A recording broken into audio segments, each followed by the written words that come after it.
So, all right, moving on to this next thing, which is hot off the presses. Lil Yachty apparently had like a 10-minute random IG, but I'm gonna see what this about. This one is 2 minutes 50 seconds, but he went off on IG Live. If you aren't aware of Lil Yachty's crew called Concrete Boys, there was some controversy that happened. It's probably been a month now, maybe a little shorter than that, but Karrahboo, who was the only female within the group, she recently left or got kicked out, one of them. But in any way, she's not Concrete anymore. And for a while, Lil Yachty was just hush hush. He didn't say anything about it, literally nothing about it. And now, I guess he's finally addressing it, officially. It's a shame that it had to be on IG Live. I feel like it would have been better. I don't know if he did address it on this podcast. I listened to the one, I haven't finished it, but the one with Joe Budden, and then I know he dropped another one with Keith Lock. So I don't know if he officially addressed it on this podcast, but to my knowledge, he didn't address it on Twitter. But now I guess people kind of got at him on IG. So let's see what he says.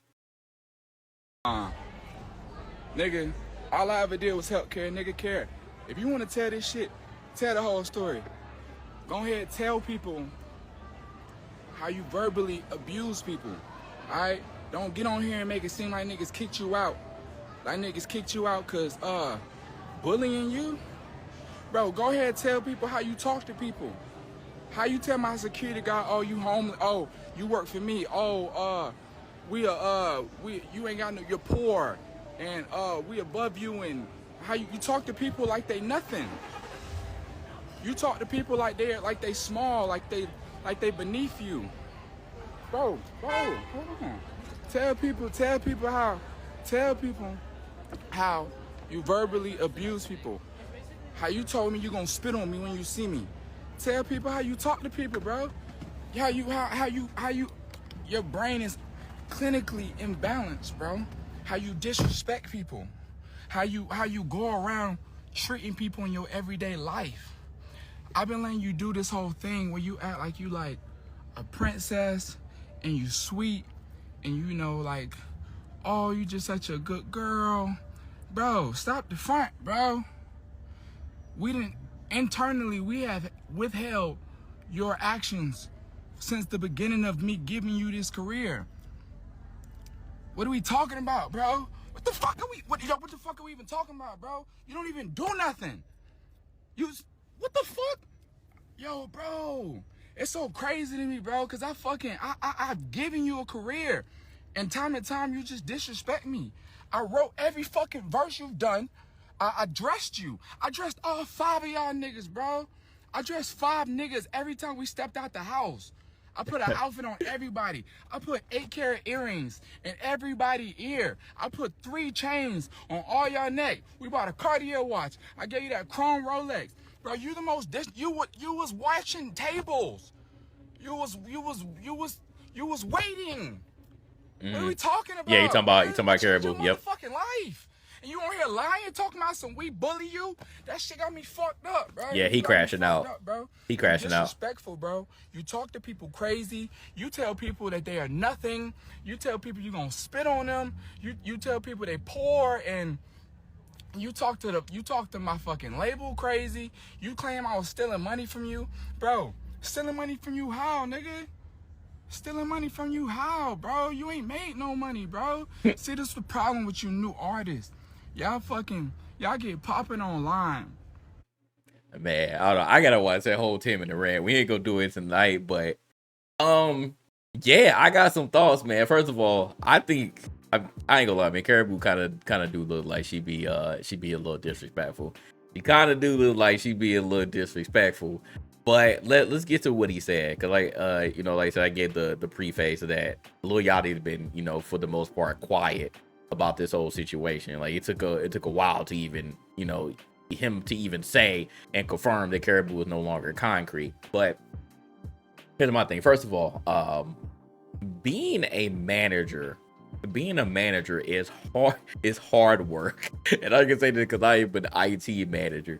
But being a manager of anybody, especially some grown adults, is very difficult at times. So I don't know if Lil Yachty was truly prepared for this. If what he's saying is true, that that he took her out of nowhere. Because I want to preface this also with Karrahboo. From what I saw, she was just his assistant at first.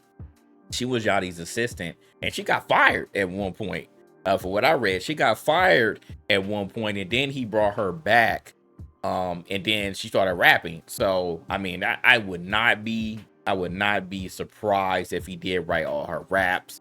Because I mean, if you are assistant and then you just all of a sudden start rapping, like I would assume that you're not just going to automatically be talented like that. I mean, you literally got Yachty right there and other artists that will help you write your raps, and all you gotta do is just spit them in a unique way, and you get famous. Karrahboo was arguably the most famous one in Concrete, maybe because she was a female, but because she had a very unique style to her. But yeah, I wouldn't be surprised if Yachty or anybody else in Concrete was writing her rhyme. So that's one of the things he said. Another thing he said, she'd be spitting on people, she'd be disrespectful. Again, as it goes back to like, I wouldn't be surprised. She kind of do seem like that type of girl. So according to Yachty, she was doing all this stuff in the background and being very disrespectful, and he hit it. He said he and his boys hit it. He said he dressed all of them. He put ice on all of them. So I wouldn't be surprised with that too, because they kind of all had like a similar style, like from like the photo shoots and stuff that I saw. Like they were wearing a lot of like old school like baggy stuff. So I could see him being like the quote unquote stylist for them, just to give them like a uniform type of situation there whenever they pop out, or like for videos, album covers, stuff like that. So I could see that being true. But yeah, it just basically sounds like that Karrahboo was out here lying, and it's gonna be another he said she said type of situation. You can really see that. But I don't think that what Yachty was saying was far-fetched. I don't think that what he was saying was far-fetched. Her also being in debt, I mean, if you were signed not directly to Yachty but to Yachty's label, that would you were in a good situation. So it sounded like she probably got signed, got an advance, and she couldn't pay it back. That's what I would presume would be the reason why Yachty would say that she's 900K in debt, because I don't think that would be just from Yachty. I mean, Yachty could have given her the money, he could have fronted her the money, but if I had to guess, this is money that was fronted to her or her advance from the label themselves, and that's why I would presume that she would be in debt, because people I don't know why we're 2024, but people just believe that you can sign to a label and they give you an advance and you don't have to pay it back. An advance is 100% you got to pay that joint back. It's not it's a loan. It really is a loan, and people don't understand what the word advance means. So that's what I would presume. Again, I could be wrong. I mean, it could be from Yachty too, but if I had to guess, I would think it would be more from the label themselves than Yachty paying out his pocket, especially if he bought the others, so like bought ice, bought clothes, stuff like that, and helped them help them blow up, help them get to the point. So but that is why. What up, Taco? I see. So yeah, Yachty is obviously upset because something that Karrahboo said. He also mentioned that he said that he gonna spit on people. He said he gonna spit on Yachty too. So I'm like, damn, like I don't know who's crashing out more at this point, Karrahboo or Yachty. But I'm gonna pray for Yachty, man. Cause like I said, being a manager is some hard work, and whatever that they went through and are still going through. It's going to be some he said, she said stuff. So I'll be waiting for Karrahboo. Let's actually see. Let's see if Karrahboo, because I don't know if she's been crashing out on Twitter or anything. Let's see if she's been crashing out on Twitter. She's been quiet too. She's been very quiet. You look mad different there.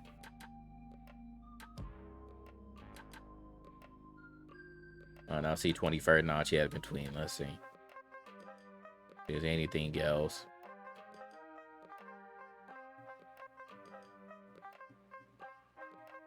Let's see, always first. So let's see. That's sorry. He like you think you would, and yeah, but no, okay.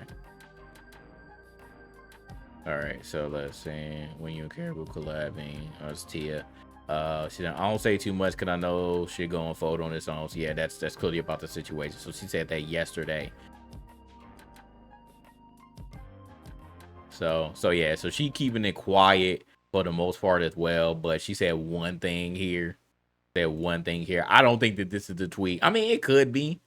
This could be the tweet that made Yachty crash out, but I would presume, it's probably this, and because somebody said something in his IG live that made him go off like this. He like, hold up, like hold up, what's really going on here? What's really going on here? So, like I said, this is just the beginning. This is just the beginning of the situation. So prepare for more. It's going to be eventually she's gonna have to come out and tell her side, especially after this. The smart thing would be to keep it quiet, but eventually it's gonna catch up to you, especially if one side continues to talk. Because it sounds like now Yachty is pissed off, and he's probably not going to be afraid going forward to speak on it. Because he tried, he did really try, but it ain't work. It ain't work, obviously, because today he got upset. So bad. Shout out to all parties involved, man. We're gonna pray for both of them. And we're gonna see what happens. All right. Other news here, man. More Pokemon news. A police raid happened at a Pokemon TCG store, and they uncovered $1.3 million worth of narcotics. Damn. Y'all slanging through the Pokemon stores. Ain't that some shit? This is supposed to be a kid, man. This is kid stuff. Y'all slanging. We stay off the we. Hold on. Where is my Where is it?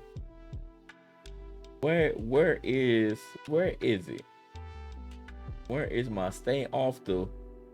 Oh yeah, where? Oh, cause I ain't set it up. But y'all know what it is. And the Stephen A. Smith stay off the weed. What happened here? All right, let's read this article. And this happened in Hong Kong. Hong Kong police discovered $1.3 million in methamphetamines in a narcotics warehouse masquerading as a Pokemon TCG store. That's crazy. See how masquerading as a Pokemon store. Despite the wholesome and kid-friendly nature of the Pokemon franchise, it attracts a lot of crime. Seriously, we have a whole list of Pokemon-related or adjacent felonies. Interesting. Me personally, I don't hear about Pokemon-related crimes too often, but so this is kind of surprising me. But apparently, according to them, it happens a lot. So there have been $500,000 heists, armed robberies, and more recently, a store specializing in selling and playing a Pokemon TCG, which is a trading card game, by the way, being damaged in a shootout. Something about these adorable little monsters seem to bring out the worst in people. And what might be the most serious Pokemon-related crime we've seen. Hong Kong police have covered a hidden storage facility in a Pokemon TCG store. Within the facility, they found commercial quantities of methamphetamine. And this reported by South China Morning Post. The raid occurred on August 19th, following the investigation of a 28-year-old man who was found in front of the store with 5 kilograms of methamphetamines on his person. When police raided the store, they found a total of 16 keys and of the drug in the staff-only area of the shop. The amount secured was estimated to be valued at $10 million, which equates to 1.3 million US dollars. Despite the store frequently hosting Pokemon TCG tournaments and having a clientele primarily made of children and teenagers, saying, "Damn, y'all getting high, man! Like, y'all better not be getting the children and the teenagers high, man. I better not be doing that. All they want to do is play some Pokemon cards. And y'all up there slanging the weed in the back." Police confirmed that the drug. Okay, all right. So they continue. Police confirmed that the drugs were not sold to or trafficked by customers. Oh, thank God. At least y'all had a heart. Because I'm like, I don't have no problem with weed, but don't be getting the kids addicted early. That's one. Don't be getting the kids addicted early. Let them decide amongst themselves if they want it or need it. Hong Kong Narcotics Bureau investigator Leong Chung-hin still found the crime unconscionable.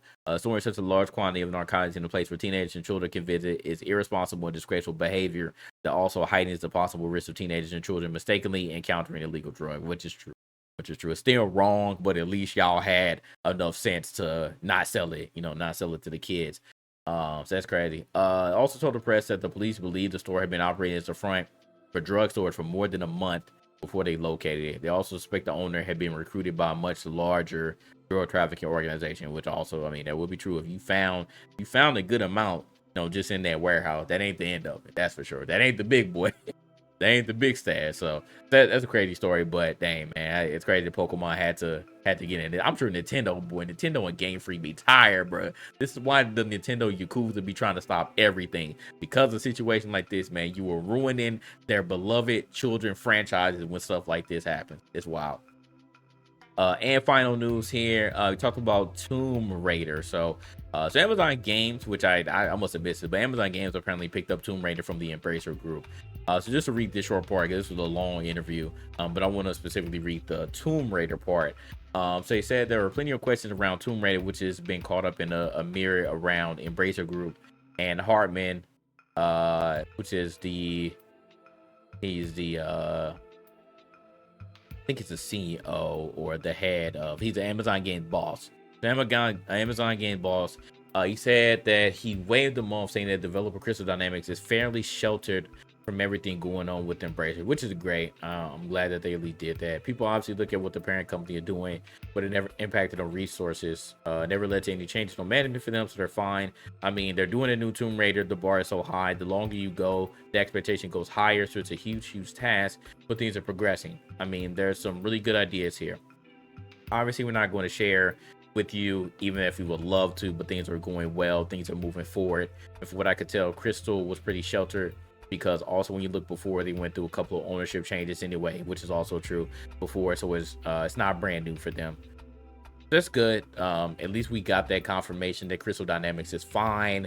They are for the most part safe, away from what was supposed to be their savior, the Embracer Group, but Embracer Group ended up being just like everybody else who scooped up all of these franchises just to ultimately not do anything with them, and then you sold them. So like, it's so stupid. But there is a new Tomb Raider on the way, so that's good. I actually like the reboot of Tomb Raider. I didn't necessarily like Tomb Raider, the original one, when she had the pixelated boobs and all that stuff. I wasn't a fan. But the reboot of Tomb Raider I have thoroughly enjoyed. So I will be looking forward to when they are ready to give the official trailer, the teaser trailer, and see what happens going on. So that's good.